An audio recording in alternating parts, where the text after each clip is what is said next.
Hello les matheux! Dans cette vidéo, je te propose de retravailler la trigonométrie dans un triangle rectangle. Alors, prêt à devenir un expert? C'est parti!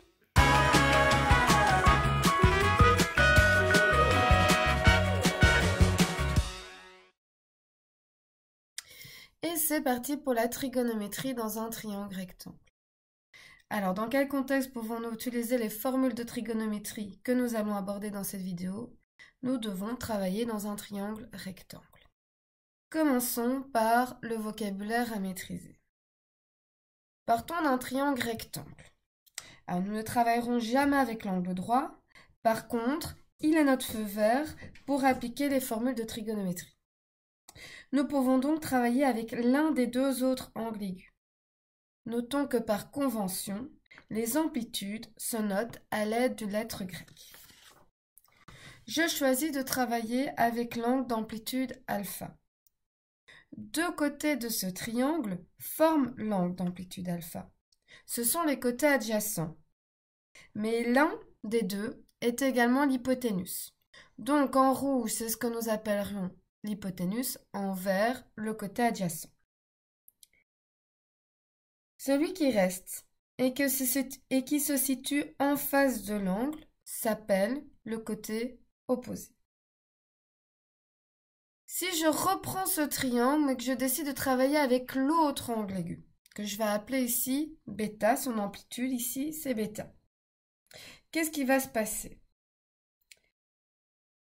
Alors, les deux côtés de l'angle qui forment l'angle d'amplitude alpha sont bien là. Le rouge, l'hypoténuse, le vert, le côté adjacent et en face, le côté opposé.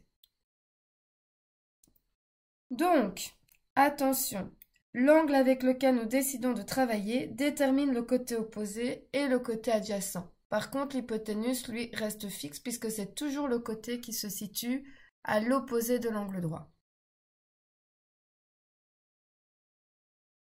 Je souhaite faire une brève introduction pour que vous compreniez les résultats que votre calculatrice pourra afficher. Je prends en guise d'exemple un triangle rectangle dont l'un des angles aigus mesure 30 degrés. Le côté adjacent mesure environ 5,2. Environ car, en mesurant avec la latte, il est difficile d'être précis. L'hypoténuse mesure 6 et le côté opposé mesure 3. La trigonométrie dans un triangle rectangle consiste à effectuer des divisions avec deux longueurs de ce triangle. On compte 3 divisions de longueur. La première division s'appelle le sinus et dépend de la mesure de l'angle aigu que nous avons choisi. Comme ici, j'ai choisi de travailler avec un angle de 30 degrés, sinus de 30 degrés se note sin 30 degrés. Nous devons diviser la longueur du côté opposé, 3, par la longueur de l'hypoténuse, 6. Si on simplifie un demi, ça fait 0,5. La seconde division s'appelle le cosinus. Cosinus de 30 degrés qui se note cos 30 degrés. Nous devons diviser la longueur du côté adjacent, 5,2, par la longueur de l'hypoténuse, 6. Bien sûr, j'utilise ma calculatrice et en effectuant 5,2 divisé par 6, on trouve environ 0,866, etc. Et enfin, la troisième division s'appelle la tangente, tangente de 30 degrés, et se note tan 30 degrés. Elle consiste à diviser la longueur du côté opposé, 3, par la longueur du côté adjacent, 5,2. Et avec la calculatrice, on trouve 0,576, etc. Comparons les résultats que nous avons obtenus avec ce que nous donne la calculatrice. Donc j'ai repris ici ce qu'on a obtenu pour sinus de 30 degrés, cosinus de 30 degrés et tangente de 30 degrés. Si maintenant je prends la calculatrice, sinus de 30 degrés, je vais devoir appuyer sur la touche sin de ma calculatrice. Quand je le fais, sin de 30 degrés égale 0,5. Je retrouve exactement le même résultat que j'ai obtenu avec l'exemple précédent. Ensuite, pour calculer le cosinus, je vais devoir appuyer sur la touche cos. cos de 30 degrés, ma calculatrice affiche 0,866, etc. Je retrouve à peu près la même chose que j'ai obtenue. Et enfin, tangente de 30 degrés, je vais devoir appuyer sur la touche tan 30 degrés, et on trouve 0,577, etc. Déjà beaucoup plus précis que ce que nous avions obtenu en effectuant manuellement ces divisions. Donc, comme les résultats sont beaucoup plus précis sur la calculatrice, elle est donc un outil indispensable lorsque nous faisons la trigonométrie. Mais pourquoi ces divisions ne dépendent que de l'amplitude et pas des longueurs? Reprenons le triangle des départs et décidons de l'agrandir en doublant ses longueurs. Nous obtenons un autre triangle rectangle avec toujours un angle de 90 degrés et un angle de 30 degrés. Mais cette fois-ci, le côté adjacent ne mesure plus 5,2 mais 10,4, le côté opposé ne mesure plus 3 mais 6, et enfin l'hypoténuse ne mesure plus 6 mais 12. Ainsi, quand je vais calculer mes trois divisions, appelées sinus, cosinus et tangente, chaque numérateur et chaque dénominateur est doublé, puisque nous avons doublé les longueurs. Donc le résultat va rester inchangé, car les quotients restent équivalents. 3 sixièmes, c'est la même chose que 6 douzièmes, nous continuons à avoir 0,5. 5,2 sixièmes, c'est toujours la même chose que 10,4 sur 12, et donc nous obtenons le même résultat. Et enfin, 3 sur 5,2, c'est équivalent à 6 sur 10,4, et nous obtenons toujours le même résultat.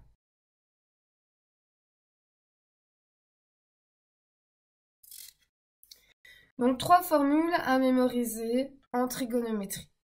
Une fois que j'ai choisi l'angle, ici l'angle alpha, je dois identifier où se trouve le côté adjacent, l'hypoténuse et le côté opposé. Le sinus, je peux retenir SO. Le sinus, c'est la longueur du côté opposé divisé par la longueur de l'hypoténuse. Donc ici, c'est la longueur du côté AB divisé par la longueur du côté AC. Cosinus, je peux retenir K. C'est la longueur du côté adjacent divisé par la longueur de l'hypoténuse. Ici, c'est BC divisé par AC. Et enfin, pour la tangente, je peux retenir TOA. C'est la longueur du côté opposé divisé par la longueur du côté adjacent, tan alpha, et donc la longueur de AB divisée par la longueur de BC. SOHCAHTOA. C'est ça qu'il faut retenir. SOHCAHTOA. Voyez cela comme étant le cri de guerre de la trigonométrie dans un triangle rectangle. SOHCAHTOA.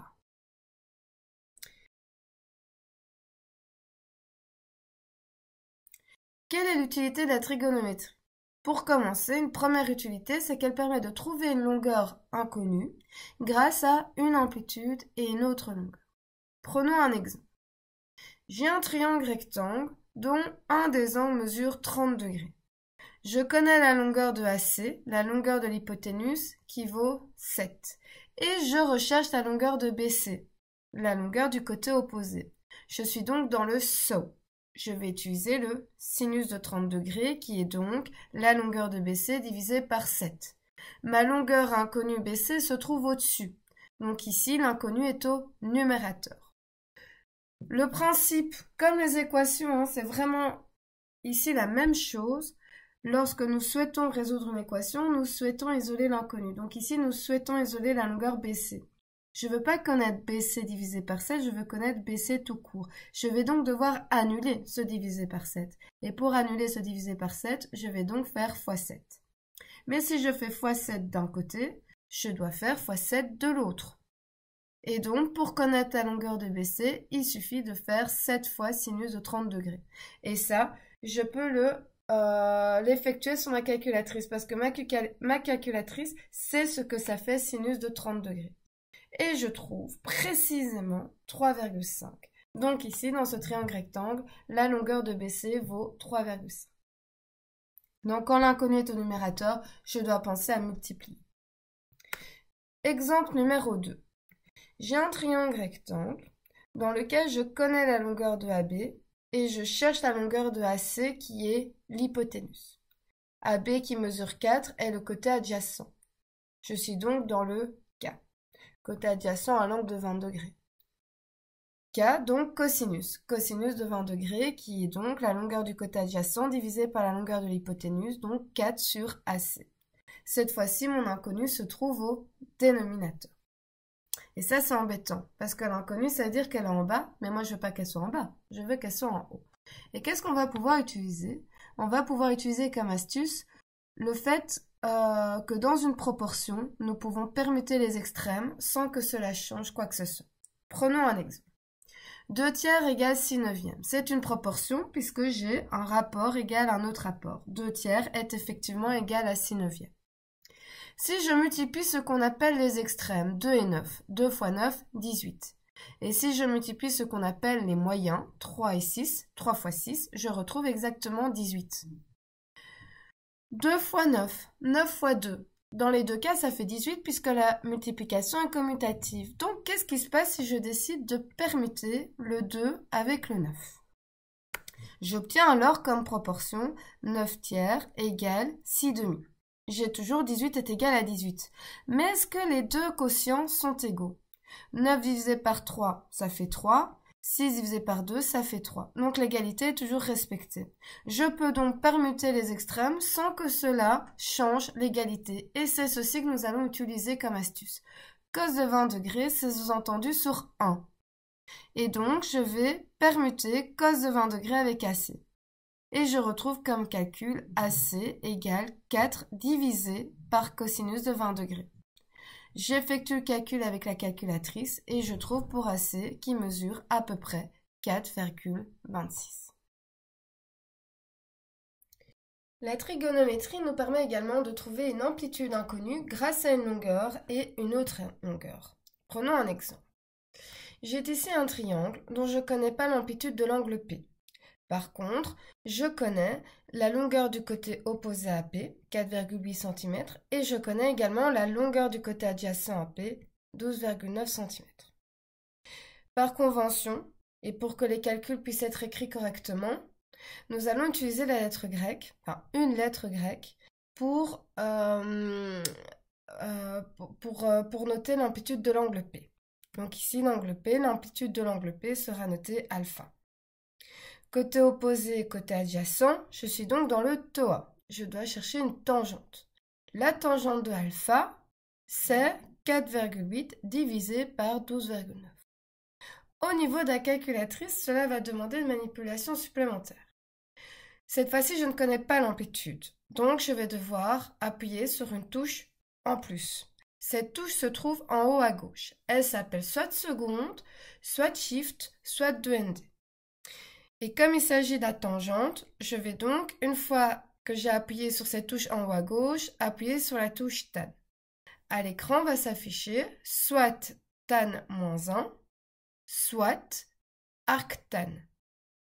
Une fois que c'est noté, je vais écrire 4,8 divisé par 12,9 égale. Et je vais trouver que l'amplitude de l'angle alpha vaut à peu près 20,4 degrés. N'oubliez pas les degrés, puisque la calculatrice n'est pas programmée pour écrire les mesures, les unités de mesure. Donc c'est à vous de penser à bien rajouter la petite bubule des degrés. À toi de jouer. Je te demande d'arrondir au 10e près. Nous avons 3 triangles rectangles où il nous manque systématiquement une mesure marquée par un point d'interrogation. On appuie sur pause pour se laisser le temps de réaliser les calculs et dès que tu es prêt pour entendre la correction, suffit de réappuyer sur play. Alors, premier triangle rectangle, nous cherchons la longueur de BH, qui est le côté adjacent au 33 degrés.